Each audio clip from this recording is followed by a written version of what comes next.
दोस्तों, क्या आप भी अपनी शादीशुदा ज़िंदगी से खुश नहीं हो? क्या आप भी अपने पार्टनर से अलग होना चाहते हो? इस स्टोरी को एक बार ज़रूर सुन लो, हो सकता है आपका इरादा बदल जाए। शादी का दिन था। विदाई के पहले माँ बेटी के पास गई और उसके हाथ में एक पासबुक रख दिया। चौंक कर बेटी ने पूछा, माँ ये क्या है? माँ बोली, बेटी इसे मेरी तरफ से अपने लिए एक वेडिंग गिफ्ट समझो। ये एक पासबुक है, जिंदगी के खूबसूरत लम्हों को संजो कर रखने का पासबुक। आज तुम्हारी शादी हुई है, मैंने बैंक में 1000 रुपये जमा कराए हैं और इस पासबुक में इसकी एंट्री भी कर दी है, इन शब्दों के साथ कि आज बेहद खुशी का दिन है, आज मेरी बेटी की शादी है। माँ कहती गई, अब तुम अपने पति के साथ एक नई जिंदगी शुरू करने जा रही हो। अब जब भी तुम दोनों की जिंदगी में कोई खुशी का लम्हा आए तो बैंक अकाउंट में कुछ पैसे जमा करा देना। इस पासबुक में इसकी एंट्री भी करना कि किस खुशी के कारण तुमने वो पैसे जमा कराए थे। खुशी जितनी बड़ी होगी, पैसा भी उतना ज़्यादा जमा कराना। जीवन में कुछ पल ठहर कर जब तुम दोनों इस पासबुक को देखोगे तो उन खुशी के लम्हों को दोबारा जी पाओगे। बेटी को माँ का ये उपहार बहुत प्यारा लगा। ससुराल जाने के बाद उसने अपने पति को वो पासबुक दिखाया और माँ की बातें भी बताई। पति बहुत खुश हुआ। उसने सोचा कि जिंदगी के सारे मीठे लम्हों को संजोकर रखने का ये तरीका अजीब ज़रूर है, लेकिन है बहुत प्यारा। उस दिन के बाद से वे दोनों हमेशा खुशी के नए मौके का इंतज़ार करते रहते ताकि कुछ पैसे उस बैंक अकाउंट में जमा कर सके। हर छोटे बड़े खुशी के मौके पर उन्होंने बैंक में पैसा जमा कराना शुरू किया और उसकी एंट्री भी की। आज हम दोनों पहली बार डिनर पर गए। इसकी खुशी में हमने बैंक में 200 रुपये जमा कराए। आज मेरी जॉब लग गई। इस खुशी में मैंने बैंक में 300 रुपये जमा कराए। आज मेरी पहली सैलरी मिली जिससे हमने मिलकर शॉपिंग की और इस खुशी के मौके पर हमने बैंक में 500 रुपये जमा कराए।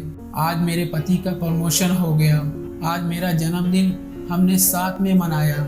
आज हमने अपने शादी की पहली सालगिरह मनाई।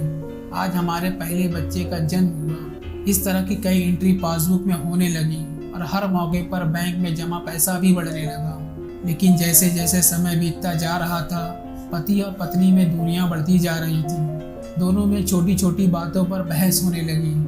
बहस झगड़े में बदलने लगी। कई कई दिनों तक दोनों में बातचीत नहीं रहती। स्थिति यहाँ तक पहुँच गई कि दोनों एक दूसरे से अलग होने के बारे में सोचने लगे। आखिरकार वो दिन भी आ गया जब दोनों ने फैसला कर लिया कि वे अब तलाक ले लेंगे। तलाक फाइल करने के पहले पत्नी अपनी माँ के घर गई और अपना दुखड़ा बताते हुए बोली, बस माँ, और अब नहीं, अब मैं उसके साथ नहीं रह सकती।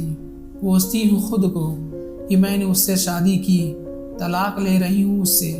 माँ बोली, ठीक है, यदि तुम्हें ये सही लगता है तो मैं तुम्हें नहीं रोकूंगी, लेकिन तुम्हें वो पासबुक याद है ना जो मैंने विदाई के समय तुम्हें दिया था? तलाक लेने के पहले उस बैंक अकाउंट को बंद कर दो और उसमें जमा सारे पैसे खर्च कर दो। यदि वो शादी इतनी ही बुरी थी तो उससे जुड़ी कोई भी यादें तुम्हें नहीं रखनी चाहिए। पैसा खर्च कर उस पासबुक को जला देना। बेटी ने कहा, हाँ माँ, आप ठीक कहती हैं। अगले दिन वो बैंक अकाउंट बंद कराने गई और कतार में लग गई। कतार में खड़े खड़े उसने यूं ही उस पासबुक का एक पन्ना पलट दिया, एक से दूसरा, फिर तीसरा। पढ़ते पढ़ते उसकी आंखें डबडबा गईं। वो सारे खुशी के लम्हे उसकी आंखों के सामने तैरने लगे जो उसने अपने पति के साथ गुजारे थे। वो कतार छोड़कर घर वापस आ गई। घर आकर उसने अपने पति से कहा, तलाक लेने से पहले बैंक अकाउंट को बंद कर देना चाहिए। मैं ये नहीं कर पाई। कल तुम बैंक जाकर अकाउंट बंद कर देना और सारे जमा पैसे खर्च कर देना। अगले दिन पति बैंक गया। कतार में खड़े खड़े उसने भी पासबुक के पन्ने पलट लिए। सारे लम्हों को याद कर उसकी आंखें भी भर आई। वो भी कतार से निकलकर घर आ गया। घर आकर पासबुक अपनी पत्नी के हाथ में रख दिया। पत्नी ने देखा कि आज की तारीख में बैंक में 5000 रुपये जमा हुए थे और पासबुक में लिखा था कि मुझे ये एहसास हुआ कि जिसे मैं छोड़ने जा रहा था उसे मैं ज़िंदगी में सबसे ज़्यादा प्यार करता हूँ और अपनी बाकी की ज़िंदगी भी उसके साथ गुजारना चाहता हूँ। दोनों की आंखें भर आई। दोनों एक दूसरे से गले लगकर बहुत रोए। दोनों ने तय किया कि ऐसी छोटी छोटी बातों पर कभी नहीं झगड़ेंगे।